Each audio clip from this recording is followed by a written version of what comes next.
5টা ডিপার্টমেন্টে শক্তিশালী হওয়া। কয়টা ভাই? এই নসিহতটুকু আমাদের ঊর্ধ্বতন কর্তৃপক্ষের কাছে আমি হাত জোর করে করতেছি, একবার হাত জোর করে। 5টা ডিপার্টমেন্টে এই দেশটাকে শক্তিশালী করতে হবে। কয়টা ভাই? 1 নম্বর শিক্ষা। 1 নম্বর, প্রত্যেক মুসলমানকে কোরআন এবং সুন্নাহর শিক্ষায় শিক্ষিত করতে হবে। আমি অন্য ধর্ম নিয়ে কথা বলছি না, তাদের মতো দিন পালন করে, লাকুম দীনুকুম ওয়ালিয়া দিন, লাকুম দীনুকুম ওয়ালিয়া দিন। তারা তাদের ধর্ম পালন করে করুক, আমাদের কোনো মাথা ব্যথা নাই। প্রত্যেক মুসলমানের বাচ্চাকে কোরআন সুন্নাহর শিক্ষায় শিক্ষিত করতে হবে এবং একই সাথে এই যুগকে চ্যালেঞ্জ করার জন্য যত সাবজেক্ট দরকার সব সাবজেক্ট আমাদেরকে শিখতে হবে ইনশাআল্লাহ। একমুখী শিক্ষা না, দ্বিমুখী শিক্ষার মেরুকরণ না, একদম দ্বিমুখী শিক্ষাকে একমুখী করে একটা কম্বাইন্ড এডুকেশন সিস্টেম চালু করতে হবে। যদি আপনারা না পারেন আমাকে দায়িত্ব দেন, আমাদেরকে বলেন যে ভাই বা ছোট ভাই, তোমাকে আমি 1 বছর সময় দিলাম, শিক্ষার বিষয়গুলো গোছায় দাও, বিনা পারিশ্রমিকে ইনশাল্লাহ করে দেব, কোনো সমস্যা। 1 টাকাও দিতে হবে না, জাস্ট একটা চেয়ার টেবিল দেন, 100 জন আলেম দেন, 100 জন বুদ্ধিজীবী দেন, গড়ে দিব ইনশাআল্লাহ। প্লে গ্রুপ থেকে মাস্টার্স পর্যন্ত আমাদের ছেলেমেয়েরা এমন শিক্ষায় শিক্ষিত হবে যেটাকে শরীফের গল্প শেখাবে না ইনশাআল্লাহ। বরং আমার ছেলে পাইলটও হবে, বিমানও চালাবে, আমার ছেলে ইনশাআল্লাহ হাফেজও করানো হবে ইনশাআল্লাহ। আমার মেয়ে ডক্টরও হবে ইনশাআল্লাহ, আমার মেয়ে আয়েশা রাদিয়াল্লাহু আনহার মতো মুহাদ্দিসও হবে ইনশাআল্লাহ। আমাদের এক ভাই সে রাজনীতিবিদও হবে ইনশাআল্লাহ, জুমার খুতবাও দিতে পারবে ইনশাআল্লাহ। আল্লাহর কসম করে বলতেছি, এমন শিক্ষা চালু করা সম্ভব। শুধু আপনারা যদি একটু সৎসাহস দেখান, একটু উদ্যোগ গ্রহণ করেন, আল্লাহ পাক বহুত আজর দিবেন আপনাদেরকে। আল্লাহ পাক এই ওসিলায় আপনাদের সব গুনাহ মাফ করে জান্নাতও দিতে পারেন। আল্লাহর রাস্তায় আল্লাহর দিকে ফিরে আসেন। আমি আপনাদের সবচেয়ে শ্রেষ্ঠ বন্ধু, আমাকে শত্রু মনে করেন না। ইউসুফ আলাইহিস সালাম এক পর্যায়ে বলেছিলেন যে আমি যোগ্য, আমাকে দায়িত্ব দেন। মনে আছে আপনাদের? যখন সমাজে দুর্ভিক্ষের স্বপ্ন দেখলেন রাজা, রাজদরবারে গিয়ে তিনি বললেন যে দেখেন, আপনার স্বপ্নটা এমনি স্বপ্ন না, 7 বছর এখানে ফসল ফলবে, 7 বছর দুর্ভিক্ষ হবে। যদি আপনি আমাকে দায়িত্ব দেন, আমি ইনশাআল্লাহ এমন একটা অর্থ ব্যবস্থা প্রণয়ন করব যে ইনশাআল্লাহ এই দুর্ভিক্ষের কবল থেকে মানুষ বেঁচে যাবে। মানুষ বাঁচে নাই। ওখানে এখানে প্রমাণ হয় একটা জিনিস, যখন দায়িত্ব নেয়ার যোগ্য কেউ দেখা যায় না, তখন যোগ্যদেরকে কথা বলতে হয়। যোগ্যদেরকে কি করতে হয়? কথা বলতে হয়। এখন দায়িত্ব দেখতেছেন না কাদের হাতে? একটা লোক, যে ব্যক্তি আল্লাহর অস্তিত্বেই বিশ্বাস করে না, সে কিতাব লিখতেছে, ওই কিতাব আমাদের সন্তান পড়তেছে। আমি নাম মেনশন করতে যাচ্ছি না। কিছু মানুষ যারা আল্লাহর অস্তিত্বেই বিশ্বাস করে না, তারা মনে করে মহাবিশ্ব সৃষ্টি হয়েছে বিগ ব্যাং থেকে, আল্লাহ সৃষ্টি করে নাই। ও ডিপার্টমেন্ট অফ হেড হয়ে বসে আছে ওখানে। আজকে ট্রান্সজেন্ডার ইস্যু আসছে জন্য আপনারা নড়েচড়ে বসতেছেন না। শিক্ষার যে দশা চলতেছে, আমরা ভয় করি যে আজকে থেকে 10 বছর যদি এমনভাবে চলতে থাকে, আল্লাহ মাফ করুক, আমার আশঙ্কা একটা প্রজন্ম গড়ে উঠবে, জীবনে বাপকে তো সালাম দিবেই না, সালাম কেমন করে শুদ্ধ করে দিতে হয় সেটাও শিখবে না কখন। ওই দিন যদি আপনারা দেখতে না চান, এখনই ব্যবস্থা গ্রহণ করেন। আমাদের কাছে ব্যবস্থা গ্রহণ করার কোনো ক্ষমতা নাই, ক্ষমতা আপনাদের হাতে আছে। আপনারা যদি এই ক্ষমতাকে আল্লাহর দিকে, আল্লাহর সন্তুষ্টির জন্য ব্যবহার করেন, আল্লাহ আপনাদেরকে আরো বড় করবে ইনশাআল্লাহ। যদি আল্লাহর জন্য এটা আপনার আল্লাহর জন্য ব্যবহার না করেন, এগুলোকে প্রশ্রয় দিতে থাকেন, বিশ্বাস করেন ভাই, ফেরাউন টিকতে পারে নাই, নমরুদ টিকতে পারে নাই, আদ জাতি টিকতে পারে নাই, সামুদ টিকতে পারে নাই, নুহের কওম টিকতে পারে নাই, কমে লুত টিকতে পারে নাই, কমে মাদিয়ান টিকতে পারে নাই, আসহাবুল আইকা টিকতে পারে নাই, মুসার কওম বনু ইসরাইল টিকতে পারে নাই। আমরা কোন ক্ষেত কি মূলা? আমরা কোত্থেকে আসলাম? আমরা এগুলো চালায় যাবার আল্লাহ পাক আমাদেরকে একদম জান্নাতুল ফেরদৌস দিবেন এমনটা মনে করছেন? হাদিস কত চমৎকার, কত সুন্দর হাদিস। লাউ ইয়াহদি আল্লাহু বিকা রাজুলান ওয়াহিদান খায়রুল লাকা মিন হুমুরিন নাম। তোমার দ্বারা যদি একটা মানুষও আল্লাহর দিকে ফিরে আসে, আল্লাহওয়ালা হয়ে যায়, লাল উট কুরবানি করার চেয়ে বেশি নেকির কাজ।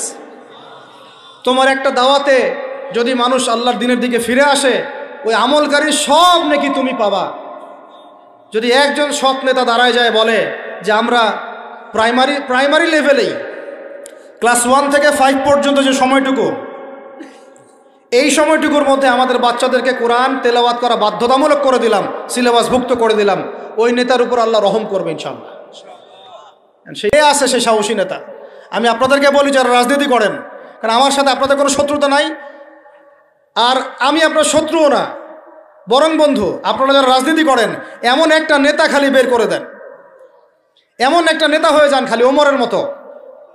আল্লাহ পাক তৌফিক দান করেন আপনাদেরকে, যে আপনারা যদি কোরআন শিক্ষাটাকে বাধ্যতামূলক করে দেন, নবীর হাদিস শিক্ষাগুলোকে বাধ্যতামূলক করে দেন, সিরাত নবীর জীবনী চর্চাগুলোকে বাধ্যতামূলক করেন উচ্চ মাধ্যমিক লেভেলে, দেখবেন এই ছেলেপেলেগুলো আর ওই ইয়াবাখোর হবে না ইনশাআল্লাহ।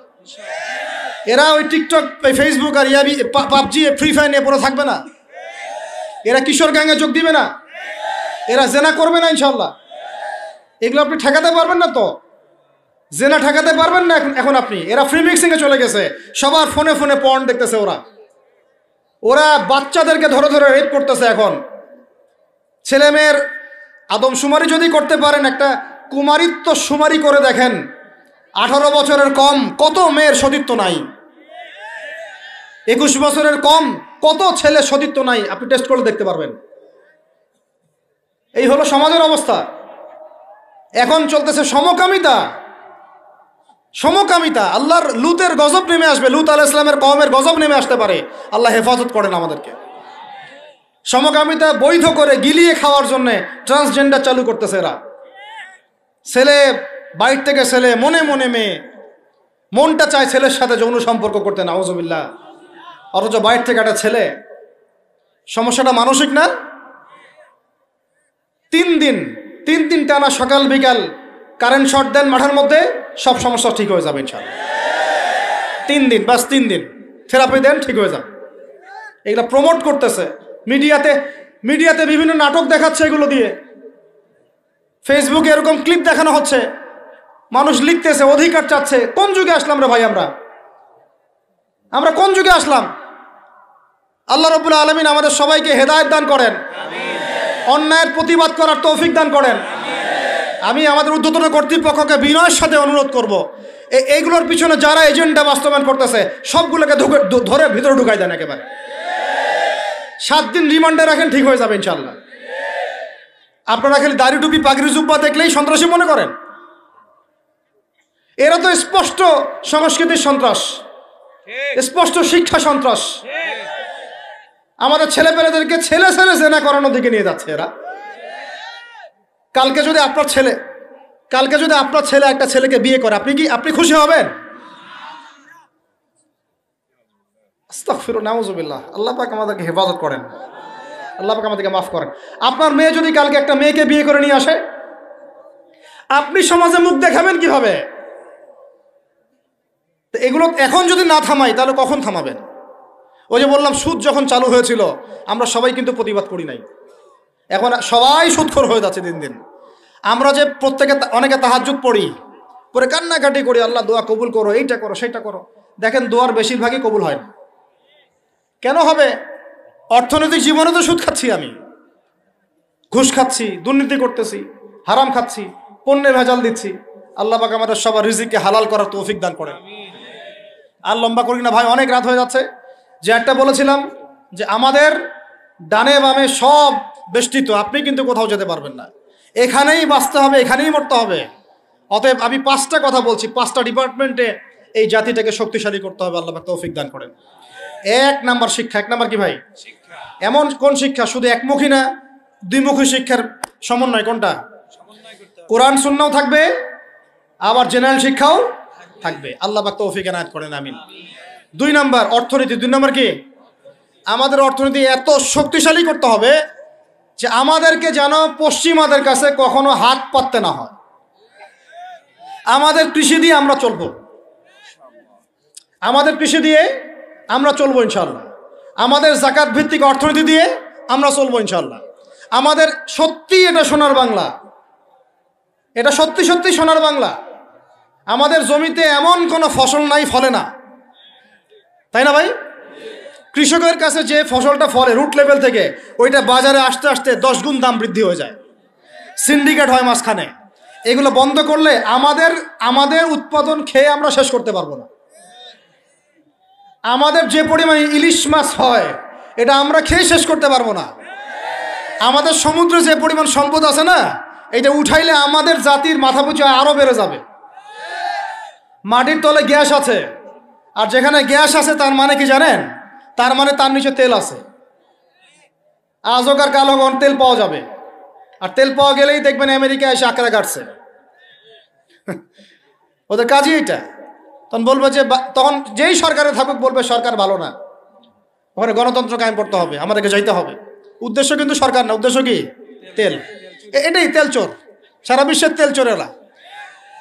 আর এই তেল নিয়ে নিয়ে নিয়ে নিয়ে কি করেছে জানেন না আপনারা? এগুলো বলতে গেলে অনেক কথা। নিজের দেশের নিচে বাংকার তৈরি করছে। এই বাংকারে কত গ্যালন গ্যালন তেল যে রিজার্ভ করা আছে আপনি জানেন না। বলি নাহলে মানে আপনারা বুঝবেন না। এটা একটা কাগজ, এটা কি? এটা ছাপাইতে কি লাগছে? একটা কাগজ লাগছে, একটা কালি লাগছে, আর একটা ছাপাখানা লাগছে। That's all. ঠিক আছে? আচ্ছা, মনে করেন এটা কাগজ না, এটাকে নাম্বার দিয়েছি 100, একটা 1 চোখ 8 করছি, একটা লোকের ছবি দিয়েছি, এটা হয়ে গেছে এখন ডলার। কি হয়ে গেছে ভাই? ডলার। এই ডলার নিয়ে গিয়ে আমি আরবের শায়েখদেরকে বলেছি যে তেল যদি বিক্রি করতে হয় তাহলে এই ডলারেই করতে হবে। তেল বিক্রি করতে হলে এই ডলারেই করতে হবে। তো আরবের শায়েখরা বলেছে ঠিক আছে, রাজি। কুল্লু খালাস ইয়া হাবিবি। ওরা বলেছে হ্যাঁ ঠিক আছে, আমরা শুধু তোমাদের কাছেই তেল কিনবো, আর কারো কাছে তেল কিনবো না। শুধু তোমাদের গলফ কান্ট্রির কাছেই তেল কিনবো, আর কারো কাছে তেল কিনবো না। আর তোমরা শুধু ডলারে তেল কিনবা, অন্য কোনো কারেন্সিতে তেল কিনতে পারবা না। টাকা দিলে তেল দিবে না, রুপি দিলে তেল দিবে না, লিরা দিলে তেল দিবে না। যতক্ষণ আপনি এই ডলারটাকে মানে ওই আপনার টাকাটাকে ডলারে কনভার্ট না করছেন ততক্ষণ পর্যন্ত তেল দিবে না। এই যে চুক্তিটা হলো, এই চুক্তিটা হয়েছে বাদশাহ ফয়সালের ইন্তেকালের পরে, বাদশাহ ফয়সালের যুগে। বাদশাহ ফয়সাল, কিং ফয়সাল রাহিমাহুল্লাহ, তার সময় আরব ইসরায়েল যুদ্ধের সময় তিনি তেল বয়কট করেছিলেন। তো এই চুক্তিটার নাম হচ্ছে পেট্রো ডলার মনিটরি সিস্টেম। কি বললাম বলেন?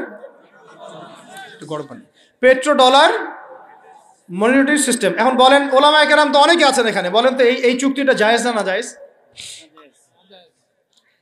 এক সময় কেনা বেচা হতো সোনা দিয়ে, কি দিয়ে? গোল্ড কয়েন দিয়ে, রূপার কয়েন দিয়ে। ওইটা দিয়ে নবী সাল্লাল্লাহু আলাইহি ওয়াসাল্লাম কেনা বেচা করতেন। ওইটার মান কিন্তু কখনো কমে যাবে না, যাবে? কখনো কমবে না। আসহাবুল কাহফ 309 বছর পর ঘুম থেকে উঠছে, ওই 309 বছর আগে পকেটে যে মুদ্রা ছিল ওইটা বের করে দিয়ে বলতেছে বাজারে গিয়ে খাবার নিয়ে আসো। বুঝেন নাই? আর আপনি আপনার এই যে 1000 টাকাকে পকেটে রাখে 309 বছর ঘুমান, ঘুম থেকে উঠে এটা বের করে দিয়ে বলেন খাবার নিয়ে আসো। ওই সময় 309 বছর আগে ওই 1000 টাকা দিয়ে যদি 1 কেজি গরুর মাংস পাওয়া যাইতো, 309 বছর পর বের করে দেখবেন ওই 1000 টাকা দিয়ে আপনি ডিম পাইতে পারেন, একটা বড় একটা কি ডিম বা মুরগি পাইতে পারেন। এটাকে ইনফ্লেশন বলি আমরা। কি বলি? ইনফ্লেশন। তো যাই হোক, ওইদিকে যাচ্ছি না। এখন এটা বুঝেন, এই যে ডলারটা আমি ছাপাইছি, আমার কোনো খরচ আছে? এই ডলারটা ওকে দিলাম, দিয়ে আমি তেল নিলাম। তেল মানে হচ্ছে এই বিশ্বের সোনা। তেল মানে কি? এই বিশ্বে এখন সোনা ফাংশন করে না মার্কেটে, তেলই হচ্ছে সোনার জায়গা দখল করছে। তো এখন এই ডলার দিতে আমার কোনো খরচ নাই। ডলারটা ওকে দিলাম, ওর কাছ থেকে তেল নিলাম, নিয়ে তেলটা আমি আমার দেশের বাংকারে রিজার্ভ করলাম। আমার কোনো লস আছে? আমার কোনো লস আছে? নাই। এখন এই ডলারটা যেহেতু রুলিং কারেন্সি, এটাকে ইকোনমিক্সের ভাষায় বলে হার্ড কারেন্সি, মানে শক্ত টাকা। কি বলে এটাকে? শক্ত টাকা। আর আমাদেরগুলো সফট, নরম। মানে হার্ড কারেন্সির মাধ্যমে বা এর আদলে সফট কারেন্সির মান নির্ধারিত হয়। বুঝতে পারতেছে কি? তো এখন যেহেতু ডলার হার্ড কারেন্সি, তো এখন ডলার না পাইলে আমাদের রেমিটেন্স বাড়বে না। এখন আরবরা ডলার নিয়ে জমানো শুরু করলো, আর মাশাআল্লাহ উঁচু উঁচু বিল্ডিং নির্মাণ করা শুরু করলো, আর ওই যে অরিজিনাল যেটা সম্পত্তি তেল ওটা দেওয়া শুরু করলো আর কি। এই হলো আয়ের উৎস। এই চুক্তির কারণে এই পশ্চিমারা এই তেলগুলো রিজার্ভ করে ফেলেছে, পেট্রো ডলার মনিটরি সিস্টেম। আমি বলতে চাচ্ছিলাম অর্থনীতি এত সমৃদ্ধ করতে হবে যাতে করে আমরা ওদের কাছে হাত পাততে না হয়।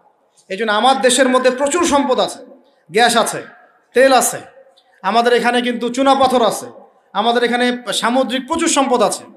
এবং ওইটা যদি ভালো করে থিসিস করা হয় দেখবেন ওখান থেকে আর অনেক কিছু বের হবে ইনশাআল্লাহ। হ্যাঁ, হ্যাঁ, মাশাআল্লাহ, ভেরি গুড। এটা বলতে চাচ্ছিলাম আমি, আমাদের সমুদ্রে ইউরেনিয়াম পাওয়া গিয়েছে। কেমিস্ট্রিতে কারা পড়েছেন? কেমিস্ট্রিতে কেউ পড়েন না এখানে? ইউরেনিয়ামের নাম শুনেন নাই? সবচেয়ে সেরা মূল্যবান ধাতুগুলোর একটা। এগুলো যদি সুষ্ঠুভাবে তোলা হয় আর যদি দুর্নীতি না থাকে, সরকারের সুষ্ঠু ব্যবস্থাপনা থাকে, সরকারের যেই থাক না কেন, বাংলাদেশ সমৃদ্ধ হবে ইনশাআল্লাহ। এরপরে আবার কৃষি আছে। আমাদের জমি মানে সোনা, যা ফলাবেন তাই ফলবে এখানে, যা ফলাবেন। সৌদি খেজুর পর্যন্ত চাষ হচ্ছে এখন এখানে। চিন্তা করা যায়।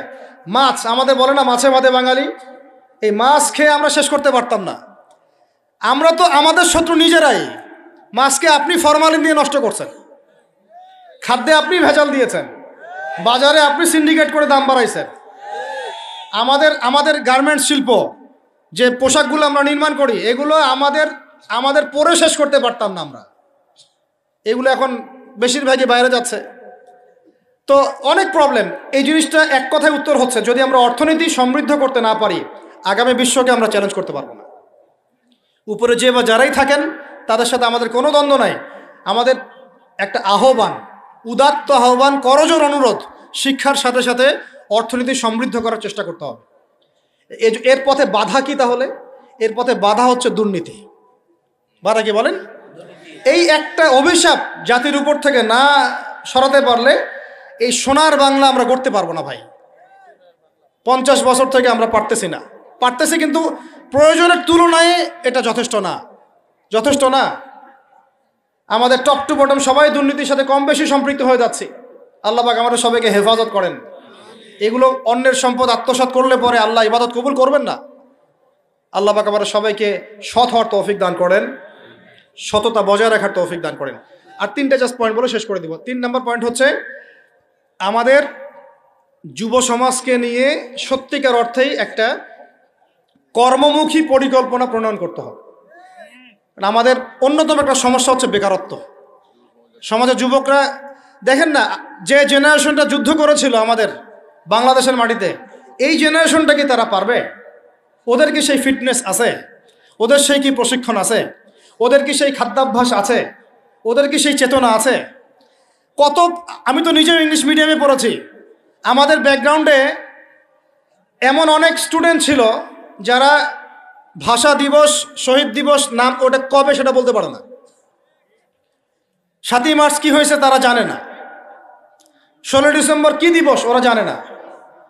এরকম বহু আপনি স্কুল জরিপ করেন, বহু English medium, English version school আছে, ওরা জানে না এগুলো কি। ওরা এগুলো পড়ে না, জানে না। সংস্কৃতির কথা বলি, ভাষার কথা বলি, গৌরবের কথা বলি, এগুলো আমাদের গৌরবের জায়গা। কিন্তু আপনি দেখেন প্রত্যেক মোড়ে মোড়ে হিন্দি গান বাজতেছে, বাংলা গান কয়জন শুনতেছে? নজরুল নাই, হারাই গেল। নজরুলকে হারাই ফেললাম, জসিমউদ্দিনের কবিতা হারাই গেল, ডক্টর শহীদুল্লাহর কথাগুলো আস্তে আস্তে হারাই যাচ্ছে। আহমদ সফা নাই। আমরা ওইসব জায়গায় কাদেরকে বসাচ্ছি? আমি কাউকে আঘাত করতে চাচ্ছি না। আমরা ওইসব জায়গায় কাদেরকে বসাচ্ছি? দেখেন, একটা সময় ব্রিটিশ বিরোধী বিদ্রোহের সময় আমাদের বাপদাদারা হিন্দিতে, উর্দুতে পর্যন্ত কবিতা লিখে প্রতিবাদ করেছিলেন। আপনারা অনেকেই জানেন এগুলো, যারা পড়াশোনা করেন। তারা তখন বলতেন, একটা ডায়লগ ছিল যে কি জানি, सरफरोशी की तमन्ना अब हमारे दिल में है, देखना है जोर कितना बाजुए कातिल में है। মনে নেই আপনাদের অনেকের? মানে স্বাধীনতার তামান্না আমাদের মনের মধ্যে আছে, খালি দেখার বাকি যে কাতেল বা জালেমের বাহুতে কত শক্তি আছে। কি কবিতা ছিল ওই সময়কার। তো আমরা এগুলো হারাই ফেলতেছি। আমাদের ইয়াং জেনারেশনকে যেমন করে কোরআন সুন্নাহ শিক্ষিত করতে হবে, দেশ, জাতি, ঐতিহ্য, সংস্কৃতিতেও বলিয়ান করতে হবে। একই সাথে ওদের বেকারত্ব দূর করার জন্য কর্মমুখী পরিকল্পনা গ্রহণ করতে হবে। এদেরকে কাজে লাগান। বেকার বসে আছে, অলস, সারাদিন মাথার মধ্যে দুনিয়া শয়তানি, সারাদিন মোবাইল, লুডো খেলে, পাবজি, ফ্রি ফায়ার, কাজ নাই, কোন কাজ। আল্লাহ পাক আমাদেরকে এই ফিতনাগুলো থেকে হেফাজত করেন, আমিন। আর এই জায়গায় আমাদের এই স্বজন প্রীতি এগুলো ত্যাগ করতে হবে। প্রতিভা যার, তাকে মূল্যায়ন করতে হবে। যদি আমার প্রতিভা থাকে, আমাকে চাকরি দিতে হবে। ওই ভাইয়ের প্রতিভা থাকে, তাকে চাকরি দিতে হবে। ওই ভাইয়ের প্রতিভা আছে, সে রিটার্নে ফার্স্ট হয়েছে, ভাই ভালো করেছে, ওকে অগ্রাধিকার দিতে হবে। কেন আমি দল করে বলেই আমার চাকরিটা হবে? কেন আমার মামা অমুক, খালা অমুক, খালু অমুক বলেই চাকরিটা হবে? কেন হবে? এই অন্যায় যদি চলতে থাকে আল্লাহর গজব নেমে আসবে। আর বিশ্বাস করেন, এই যে ট্রান্সজেন্ডার এগুলো কথা বলছেন না, এগুলো আল্লাহরই গজব। কার গজব? এগুলো আল্লাহর পক্ষ থেকে গজব আকারে আসতেছে। 4 নাম্বার, 3টা বলেছি ভাই। একটা হচ্ছে শিক্ষা, আমরা শক্তিশালী হব কোথায়? শিক্ষা ইনশাআল্লাহ। 2 নাম্বার অর্থনীতিতে, 3 নাম্বার কর্মসংস্থানে। 4 নাম্বার হচ্ছে আমাদের এই জাতির একটা বড় অংশ, প্রায় 50% হচ্ছে মেয়েরা, মহিলারা। তাদেরকে কাজে লাগাতে হবে অবশ্যই। আমরা মহিলাদেরকে অনেক ক্ষেত্রে দিনই ক্ষেত্রেও পিছায় ফেলছি। আপনারা আসছেন, বসছেন, আওয়াজ শুনলেন, কয়জন মহিলা এই সুযোগটা পায়? কয়টা বাসায় মহিলাদের তালিম হয়? কয়টা দেশে মহিলা মাদ্রাসার সংখ্যা আসলেই কত? মহিলা আলেমা খুঁজে পাচ্ছি না। আমরা মাদ্রাসা প্রতিষ্ঠা করতে গেলে আলেমা খুঁজে পাচ্ছি না, যে মুফতি বা ইফতা ফারেক বা দাওরা হাদিস পাশ করা আলেমা খুঁজে বের করতে হচ্ছে। অনেকে দেখা যাচ্ছে, আমি নিজেদের কথাই বলছি, ইফতা দিয়েছেন, দাওরা ফারেক করেছেন আমার পরিবারের এবং বংশের অনেকেই, তার আগেই বিয়ে সংসার হয়ে গেছে, এখন সংসার নিয়ে ব্যস্ত। তাহলে এখন মেয়েদের মধ্যে খেদমত কে করবে? আমি আপনি কি মেয়েদের মধ্যে এইভাবে ওয়াজ করতে পারবো? ওদেরকে সামনে নিয়ে বসতে পারবো? ওদের সমস্যাগুলিকে আমরা সলভ করতে পারবো? তাহলে আপনার বোনকে দায়িত্বটা পালন করতে হবে, আপনার মেয়েকে বা আপনার স্ত্রীকে। তো সেক্ষেত্রে তো আমরা সেরকম স্ত্রী, সেই মেয়ে, সেই জেনারেশন তৈরি করতে পারছি না।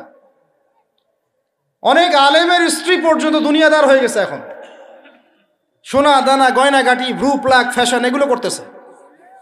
হ্যাঁ, তো এগুলো থেকে আমাদেরকে বের হয়ে আমাদের স্ত্রীদেরকেও খাদিজা আয়েশা রাদিয়াল্লাহু আনহুমা তাদের মতো করে দ্বীনের পথে সহযাত্রী বানাতে হবে। আল্লাহ পাক তৌফিক দান করেন। আল্লাহ পাক আমাদের এই পুরো মা বোনদেরকে হেদায়েত করেন, তাদেরকে খাস পর্দায় থাকার তৌফিক দান করেন ইনশাআল্লাহ। আমাদের এই যুবকরাই সোনার বাংলা করবে ইনশাআল্লাহ, ইনশাআল্লাহ তাআলা। হ্যাঁ দিচ্ছেন। আর শেষ কথা, লাস্ট পয়েন্টটা শেষ করে দেই। লাস্ট পয়েন্টটা হচ্ছে ভাই, যে কোরআনে আল্লাহ রাব্বুল আলামিন এই বিশ্ব রাজনীতি ডিল করার জন্য অনেকগুলো হেদায়েত দিয়েছেন। আমি আলোচনার মাঝখানে কিছু এনেছি, যেমন সূরা মাইদার আয়াতগুলো, ইহুদি খ্রিস্টানদের সাথে আমাদের চলাফেরা কেমন হবে, মুশরিকদের সাথে আমাদের চলাফেরা কেমন হবে, আমাদের বাণিজ্য কেমন হবে, আমরা কাকে বন্ধুরূপে গ্রহণ করতে পারবো, কাকে পারবো না, এইগুলো ফলো না করতে পারলে একটা জাতি সমৃদ্ধ হতে পারবে না। তখন আমরা কিন্তু সবাই মিলে এইভাবে প্রতিবাদ করি নাই। আজকে যখন তারা একটা জিনিসকে প্রতিষ্ঠা করার চেষ্টা করতেছে ওদের স্বার্থে, ইসলামের বিপক্ষে, এখন আমাদের অনেকের টনক নড়তেছে যে আরে এ কি হচ্ছে, আমাদের মুসলমানদের বাচ্চারা এগুলো কি শিখতেছে। সমস্যা হচ্ছে আমরা সমস্যা আসলে শুরুতে বোঝার মতো ওই নূর, বাসিরা, হিকমা আমাদের এখনো পয়দা হয়নি। যেমন শেষে গিয়ে একদম কুলে, কি বলে ওটাকে, মাঝপথে গিয়ে যখন দড়িয়ে যখন নৌকা ডোবা শুরু করে, তখন আমাদের হুঁশ ফিরে আরে কি হচ্ছে। তো আল্লাহ পাক আমাদেরকে বিজয় দিবেন, এটা প্রতিশ্রুতি দিয়েছেন। যে একটা নিয়ে কথা বলতে গেলে ভিতরে চলে গেছে। আমার সমস্যা এটাই, আলোচনা করতে গেলে একটু বেশি ভিতরে চলে যাই, পরে আর বের হতে পারি না। আপনারা কি আলোচনা বুঝতে পারতেছেন? আল্লাহ পাক আমাদেরকে প্রতিশ্রুতি দিয়েছেন যে তোমরা দুশ্চিন্তাগ্রস্ত হয়েও না, তোমরা টেনশন করো না, ভয় পেও না, হীনবল হয়েও না, আনতুমুল আ'লাউনা, তোমরাই বিজয়ী হবে এই দুনিয়াতে এবং আখিরাতে, তোমরাই বিজয়ী হবে ইন কুনতুম মুমিনিন, যদি প্রকৃতপক্ষে মুমিন হয়ে থাকো। আমাকে বলেন, যারা আজান শুনেও নামাজে যায় না, এরা কি মুমিন? বলেন। আপনি মনে করছেন আমি জুমার নামাজ তো পড়ি, ঈদের নামাজ তো পড়ি। এমনও হতভাগা মানুষ আছে পৃথিবীতে যাদের নামাজ, প্রথমবার তারা নামাজ পড়ে জানাজার নামাজ। আছে না ভাই? আল্লাহ পাক আমাদের সবাইকে 5 ওয়াক্ত নামাজি হওয়ার তৌফিক দান করেন, এবং কাজা নামাজ অনেকের আছে, আল্লাহ পাক সেগুলো আদায় করার তৌফিক দান করেন। আপনারা যখন হজ উমরা সফরে যাবেন, বেশি বেশি সেখানে নামাজ পড়বেন, কারণ ওখানে 1 রাকাত নামাজ হারাম শরীফে পড়লে 1 লক্ষ রাকাতের নেকি হয়, আর মদিনা মুনাওয়ারায় পড়লে, মানে হারামে পড়লে 1000 নেকি হয়। আর এই দুইটা আমরা খুব ভালো জানি, মিম্বরে আলোচনা হয় খুব, মাশাআল্লাহ, তাই না? তো নসিহত হচ্ছে ওখানে গিয়ে আমরা বেশি বেশি নামাজ পড়বো, নফল নামাজ, ঠিক আছে? কাজা নামাজগুলোও হিসেব করে আদায় করার চেষ্টা করবো ইনশাআল্লাহ। তবে হাদিসে আরেকটা জায়গা আছে, ওইটা আমরা ভুলে গেছি। আরও একটা মসজিদ আমাদের আছে ভাই, যেখানে 2 রাকাত নামাজ পড়লে জীবনের সব গুনাহ মাফ হয়ে যায়। ওইটা আমাদের পাঠ্যপুস্তকে নাই, আমাদের চেতনায় নাই, আলোচনায় নাই, মিম্বরে নাই, খুতবায় নাই। সেই মসজিদ কোথায়? ওই মসজিদ কি আমাদের না ইহুদিদের? কি মনে হয় আপনাদের? ওই আল আকসা কি আমাদের না ওদের? ওইখানে 2 রাকাত নামাজ পড়লে, সফর করে 2 রাকাত নামাজ পড়লে জীবনের সব গুনাহ মাফ হয়ে যাবে। ওইখানে আমরা এখন ঢুকতে পারি না। কারো কোনো ফিকির আছে? ইয়াংদেরকে বলতেছি ভাই, লেকচারগুলো আমাদের বেশিরভাগই ইয়াংদের জন্য। যে এই যে সেলফি, এই শোডাউন, একজন বক্তাকে আপনি দেখতে চান, ইসলামী সেলিব্রিটিজম, এগুলো যে চালু করেছি আমরা, এইগুলো দিয়ে দিন আল্লাহর জমিনে কায়েম হবে না। এগুলো ভালোবাসা মহব্বতের নিদর্শন না। সত্যি সত্যি যদি আমাদেরকে আপনারা মহব্বত করে থাকেন, এমনভাবে নিজেকে গড়েন যাতে বাইতুল মুকাদ্দাস জয় করতে পারেন। ওই দিন বুঝবো যে আপনারা আমাদেরকে মহব্বত করেন, আমাদের কথা শুনেন, মানেন, বুঝেন। এমন একটা জামা আমাদেরকে করতে হবে যার একজন নেতা থাকবে, একটা নেতা, একদম সামি'না ওয়া আতা'না, শুনলাম মানলাম, এমন নেতা। এত ইখতিলাফ, এত বিভক্তি চলবে না। মানে বিভক্তি, ইখতিলাফ থাকতে পারে মাসলা মাসাইলের ব্যাপারে, ফিকহি ব্যাপারে, কিন্তু এই এত দলীয় বিভক্তি থাকা যাবে না। এক টেবিলে আলেমদেরকে বসতেই হবে। আলেমরা যদি এক টেবিলে না বসে ঐক্যের দৃষ্টান্ত স্থাপন না করতে পারে, জনগণ ঐক্যবদ্ধ হতে পারবে না। বাংলাদেশের সবচেয়ে বেশি দরকার এখন ওলামায়ে কেরামের ঐক্য। আমরা যারা ছোটরা আছি, আমাদের মূল কাজ এখন এইটাই, আমরা এটাই ফিকির করি কিভাবে আলেমদেরকে একটা জায়গায় বসানো যায়। আলেমরা যদি ঐক্যবদ্ধ হতে পারেন, জনগণ একদিকে ফোকাস করে চলতে পারবে ইনশাআল্লাহ। এবং তাদের মধ্যে যদি একজন আমির নিযুক্ত করা হয় এবং তার কথা যদি আমরা সূরাভিত্তিক মেনে চলি, ইনশাআল্লাহ বাংলাদেশ কেন, পুরা বিশ্বে দিন কায়েম করা সম্ভব। আমরা এই দিক থেকে আমরা মোটামুটি 20-30 বছর পিছায় আছি এখনো। বুঝতে পারছেন না আমার কথা? এই দিক থেকে দেখেন, আল্লাহ নবী সাল্লাল্লাহু আলাইহি ওয়াসাল্লাম মক্কাতেও সাহাবীদের মধ্যে কখনো বিভক্তি হতে দেন নাই। একজন নেতা, তার আন্ডারে সব সাহাবীরা বায়াত করে আছেন হাতে হাত রেখে, ব্যাস যা বলবেন তাই। ডানে যাইতে বলে ডাইনে, বামে যাইতে বলে বামে। মার খাচ্ছেন, যদি নবীজি বলেন হিজরত করে চলে যাও, হিজরত করে চলে গেল আবিসিনিয়ায়, তাই না? আর যদি নবীজি বলেন সবর করো, সাবরান আলা ইয়াসির ফাইন্না মাউইদাকুমুল জান্নাহ, সবর করো তোমাদের জন্য জান্নাত, সবর করতেছেন, মার খাচ্ছেন, তাও কোনো কথা বলতেছেন না। এইরকম সামি'না ওয়া আতা'নার জেনারেশন না থাকলে দিন কায়েম হয় না, যেটা আমাদের বিগত 50 বছর আমরা করতে পারি নাই। এটাই সত্য কথা। এটা করার জন্য সবার আগে আমাদের মনের হিংসা দূর করতে হবে। কি দূর করতে হবে? মনের হিংসা দূর করতে হবে, মনের অহংকার দূর করতে হবে, নিজেকে ছোট মনে করা শিখতে হবে। আমি ছোট মানুষ, বড়রা যে দায়িত্ব দিবেন সেটা পালন করব। আলেম ওলামার সহবতে থাকব, তাদের পরামর্শ চলব, আমাকে যেভাবে গাইড করেন সেভাবে চলব, যখন যে দায়িত্ব আসবে সেটা পালন করব। চিন্তা এরকম না থাকলে আপনি চলতে পারবেন না, বিদ্রোহী হয়ে যাবেন তখন। বেয়াদবি, এই যে প্রথম একটা কথা বলছি, বেয়াদবি। আমরা অনেকেই বড় বড় বরেণ্য আলেমদের সাথে বেয়াদবি করছি, তাদের মানিজ্য হানি করছি। অনলাইনে লাইভে চলে আসলাম, একটা কথা বলে দিলাম, একটা পোস্ট দিয়ে দিলাম, ভাবছি আমি ইসলামের বড় উপকার করে ফেললাম। আদতে আমি বিশৃঙ্খল একটা অবস্থা ছিল, আরও বিশৃঙ্খলতা বাড়ালাম। আমি কাছাকাছি তো আনতেই পারলাম না। কিছু মানুষের কাজ দেখলে মনে হচ্ছে যে তাদের একটাই কাজ। কি একটাই কাজ? অনলাইনে একটা একটা করে আলেম, একটা একটা করে বক্তা, একটা একটা করে দায়ীর নাম ধরে ধরে সমালোচনা করা। এইটা করে আপনি দিনের কি উপকারটা করতেছেন? এই কাজগুলো করে আপনি দিনের কোন জায়গায় খেদমতটা করতেছেন বলেন? এতে করে মানুষের দিন সম্পর্কে, সেই আলেম সম্পর্কে, সেই বক্তা সম্পর্কে, সেই ওস্তাদ সম্পর্কে, সেই ইসলামী দল সম্পর্কে কি ভালো ধারণা সৃষ্টি হচ্ছে না খারাপ? আমরা যদি প্রশ্ন করি যে আপনি নিজের চেহারাটা একটু আয়নায় দেখেন না, আপনার ভিতরে কি কোনো দোষ নাই? আপনি কি এই উম্মার নেতৃত্ব দেওয়ার যোগ্যতা অর্জন করেছেন? কতগুলো কিতাব পড়েছেন? কি ডিগ্রি অর্জন করেছেন? কতটুকু সার্টিফিকেট অর্জন করেছেন? কতটুকু তাস্কি অর্জন করেছেন? কতটুকু আপনি নূর অর্জন করতে পারলেন? কতটুকু বাসিরা আছে আপনার? কয়টা মসজিদ করেছেন? কয়টা মাদ্রাসা করেছেন? কয়টা ইসলামিক সংগঠন করলেন? কয়টা কিতাব লিখলেন? কয়টা লেকচার দিলেন? আপনি নিজে কি করলেন দিনের জন্য? এই চিন্তাটা করা দরকার নাই যে আমি নিজে কি করলাম দিনের জন্য? ও কি করলো, ওর কি খেদমত, ওর কি দোষ, ওর কি ত্রুটি, এইগুলোর চর্চায় আমরা ব্যস্ত হয়ে আছি এখন। এই একটা কারণে আমাদের ওলামায়ে কেরামদের মধ্যে ঐক্য হচ্ছে না, দুর্ভাগ্যজনকভাবে। কারণ আমরা একটা শ্রেণী আলেমদের ইজ্জত ধোয়ার পিছনে লেগে গেছি।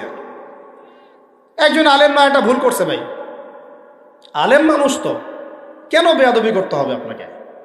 কেন আপনাকে একটা সেশন করতে হবে? কেন একটা এটা করতে হবে, সেইটা করতে হবে? চুপ করে থাকেন আপনি। পারলে তার সাথে আপনি পার্সোনালি দেখা করেন, তার কাছে যান, তার কথার পিছনের কারণটা খুঁজে বের করার চেষ্টা করেন। ইসলামের খেদমত এগুলো হচ্ছে না, তো ওইদিকে যেতে যাচ্ছি না। একটা রিকোয়েস্ট করবো আপনাদেরকে যে আমরা সবাই একটা দায়িত্ব কাঁধে নেই, যে এই উম্মতকে বিজয়ী করার জন্য আমারও কিছু দায়িত্ব আছে। আপনার দায়িত্ব নেই ভাই? এখন আপনি আয়নার সামনে আজকে রাত্রে দাঁড়ায় অনেস্টলি সততার সাথে দাঁড়াবেন, দাঁড়ায় আপনার চেহারা আয়নায় দেখবেন, দেখে চিন্তা করবেন যে আসলে আমি আজ পর্যন্ত এই উম্মাকে কি দিয়েছি। বলেন তো কি বললাম ভাই? আয়নার সামনে দাঁড়ায় কি বলবেন? আমি আদনান, আমি আব্দুর রহমান, আমি আব্দুর রহিম, আমি অমুক, আমি তমুক, আমি ইসলামকে, উম্মাকে, আল্লাহকে, রাসূলকে কি দিয়েছি এই পর্যন্ত। যদি আপনার মনের মধ্যে সততা থাকে, জবাব ওই আয়নার তসবির আপনাকে দিয়ে দিবে।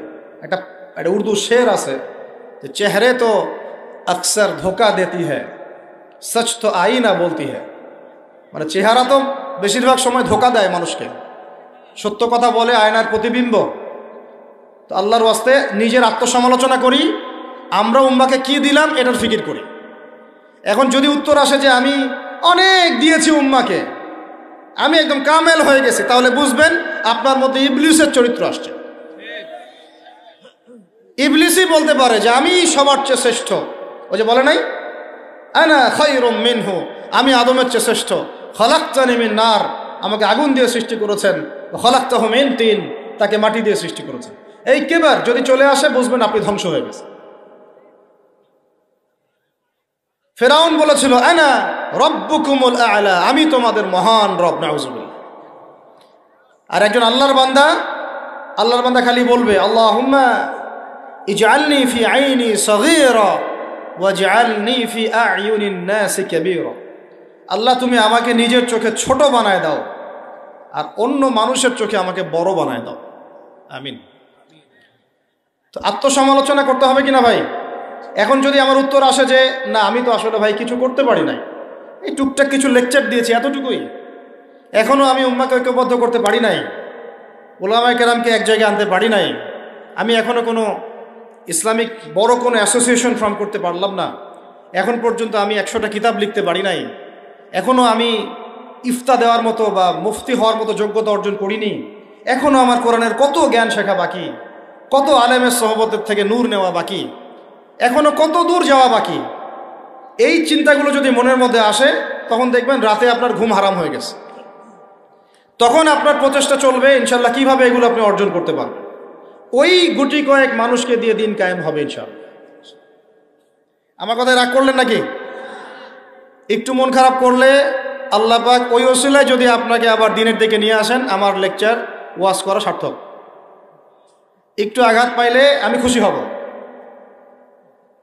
সরকার, প্রশাসন, আমজনগণ, আমাদের মা বোন, আপনারা, আমাদের পরের প্রজন্ম, কেউই আমাদের শত্রু না। আমাদের শত্রু বরং আমার বা আমাদের চেয়ে ভালো কোনো বন্ধুই নেই আপনাদের। আমার বা আমাদের চেয়ে ভালো কোনো বন্ধু নাই আপনাদের।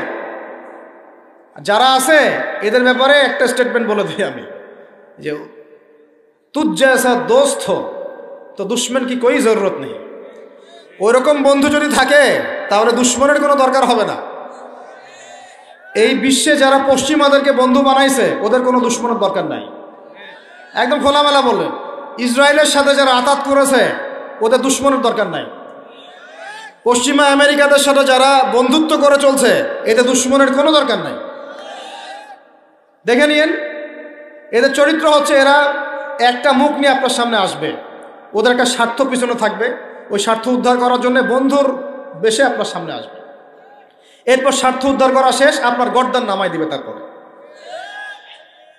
বিশ্বাস করতেছেন না? আমরা ওদেরকে চিনি, কারণ আমরা আল্লাহর কিতাব পড়ি রে ভাই। আল্লাহ পাক এই কিতাবের সূরা মাঈদার 51 নম্বর আয়াতে বলেছেন, ইয়া আইয়ুহাল্লাযীনা আমানু, হে মুমিনগণ, লা তাত্তাখিযুল ইয়াহুদা ওয়ান নাসারা আউলিয়া, তোমরা এই ইহুদিদেরকে আর নাসারা খ্রিস্টানদেরকে বন্ধুরূপে গ্রহণ করো না। কে বলেছেন ভাই? আমার কিছু বলার আছে এখানে?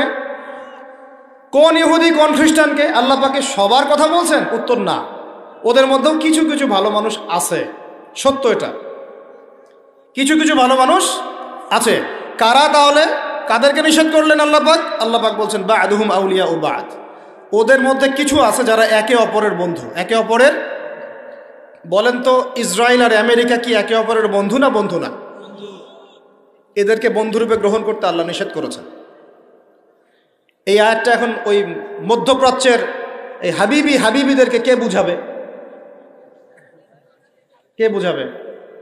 এই জর্ডানের রাজাকে কে বুঝাবে? আমাদের সৌদের কিংকে কে বুঝাবে? লেবাননকে কে বুঝাবে? এই যে গলফ কান্ট্রিদেরকে কে বুঝাবে যে আল্লাহ পাক বলেছেন ইহুদি এবং খ্রিস্টানদের মধ্যে যারা একে অপরের বন্ধু, এদেরকে আমরা বলি জায়নিস্ট। কি বলি? জায়নিস্ট, মানে জায়নবাদী। এরা জায়নিস্ট মুভমেন্ট চালু করেছে সারা ওয়ার্ল্ডে। এদের উদ্দেশ্য হচ্ছে হোলি ল্যান্ডটা দখল করা, মানে ওই নীলনদ থেকে ইউফ্রেটিস পর্যন্ত দখল করে ওইখানে দাজ্জালের শাসন কায়েম করা, এটা ওদের লক্ষ্য। এই একটা লক্ষ্যে ওরা আগাচ্ছে। এদেরকে আল্লাহ পাক বন্ধুরূপে গ্রহণ করতে নিষেধ করেছেন। এই আয়াতটা আপনি ওদেরকে কিভাবে বুঝাবেন? আল্লাহ পাক আরো বলছেন ওয়া মান ইয়াতাওয়াল্লাহুম মিনকুম, আয়াত কিন্তু শেষ হয়নি এখনো। আল্লাহ পাক বলছেন ওয়া মান ইয়াতাওয়াল্লাহুম মিনকুম, তোমাদের মধ্যে হে মুমিনরা কেউ যদি ওদের দিকে মুখ ফিরাও, মানে ওদেরকে অ্যালায়েন্স রূপে গ্রহণ করো, ফাইন্নাহু মিনহুম, তুমি তখন তাদের অন্তর্ভুক্ত হয়ে যাবে। নাউযুবিল্লাহ। তার মানে কি তারা কাফের হয়ে যাবে? আমরা কি তাহলে এদের সবাইকে কাফের বলছি, তাকফির করছি? উত্তর না। যারা বলে আমরা এদেরকে তাকফির করেছি, এরা ডাহা মিথ্যাবাদী। এরা হচ্ছে ডাহা মিথ্যাবাদী। আমরা এ ধরনের মধ্যপ্রাচ্যের শাসকদেরকে তাকফির করি নাই, আগেও করিনি, এখনো করি না, ভবিষ্যতেও ইনশাল্লাহ করবো না। আল্লাহ পাক কি বলছেন তাহলে? আল্লাহ পাক আয়াতের শেষে উত্তর দিচ্ছেন ওয়া মান ইয়াতাওয়াল্লাহুম মিনকুম ফাইন্নাহু মিনহুম, তোমাদের মধ্যে কেউ যদি ইহুদি নাসারাদের সাথে, জায়নিস্টদের সাথে জোট গঠন করো, ওদেরকে বন্ধুরূপে গ্রহণ করো, তাহলে তোমরা তাদের অন্তর্ভুক্ত হয়ে যাবে, আমাদের কেউ থাকবে না। এর মানে তারা কি হবে? ইন্নাল্লাহা লা ইয়াহদিল কওমাজ জালিমিন, আল্লাহ পাক এই জালেমদেরকে হেদায়েত দেন না। তার মানে তারা হবে জালেম। কি হবে? আল্লাহ পাক শব্দ ইউজ করেছেন কি? জালেম। অতএব যদি কেউ জায়নিস্টদেরকে মিত্ররূপে, বন্ধুরূপে গ্রহণ করে, সে ব্যক্তি হোক, সমাজ হোক, সরকার হোক, রাষ্ট্র হোক, সে জালেম হয়ে যাবে। কি হবে ভাই? সে কি কাফের হবে? উত্তর না। কাফের হবে, কি হয়ে যাবে? জালেম। ইন্নাল্লাহা লা ইয়াহদিল কওমাজ জালিমিন, আল্লাহ পাক জালেমদেরকে হেদায়েত দেন না।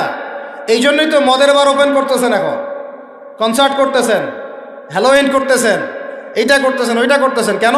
আল্লাহ পাক নারাজ হয়েছেন। আল্লাহ পাক কি হয়েছেন? নারাজ হয়েছেন আল্লাহ পাক।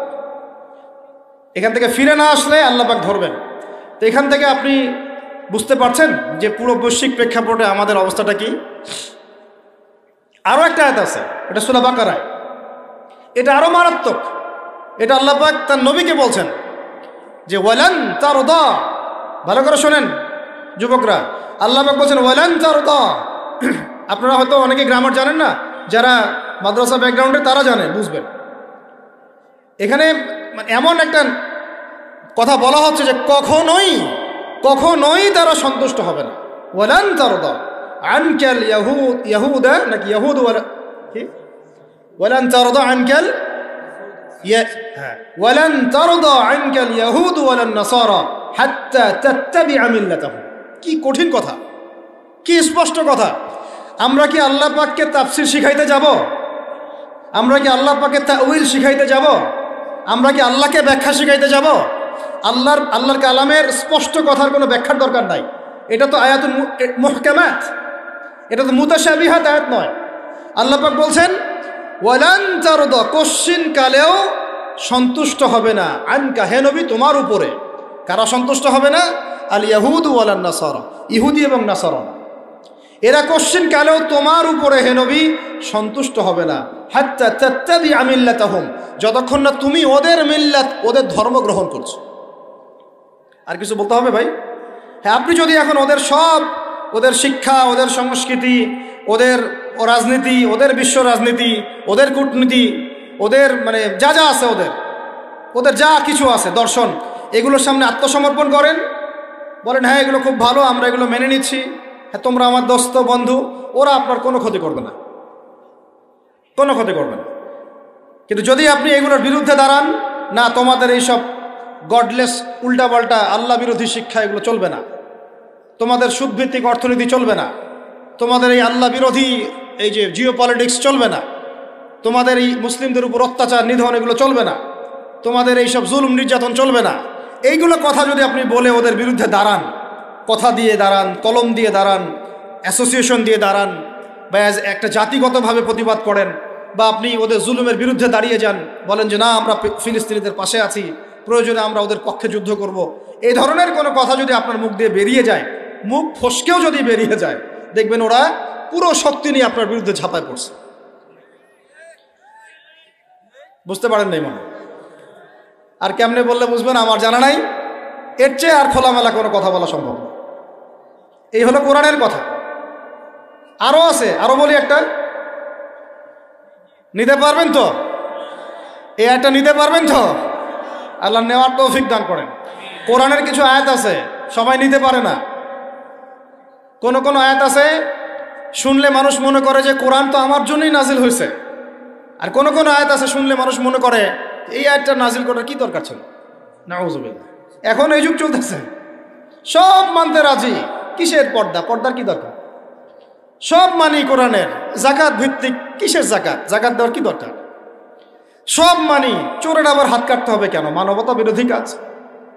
সব মানি কোরআনের, ব্যভিচার করলে রজম কেন করতে হবে? এটা তো বর্বর মধ্যযুগীয় আইন। কথা বুঝতে পারে না? কোরআনের সবাই নিতে পারে না। কোরআনে 400 থেকে 450 জায়গায় আছে যে আল্লাহ রাব্বুল আলামিনের দিন প্রতিষ্ঠার জন্য তোমরা দাওয়াতের পাশাপাশি জিহাদ করো। কি করো? ওই শব্দ নিতেই পারে না মানুষ, শুনলেই যারা ইসলামের বিরুদ্ধে আছে, সরাসরি বিরুদ্ধে আছে, ওরা তো এমনি নিতে পারেই না, এটা আলাদা বিষয়।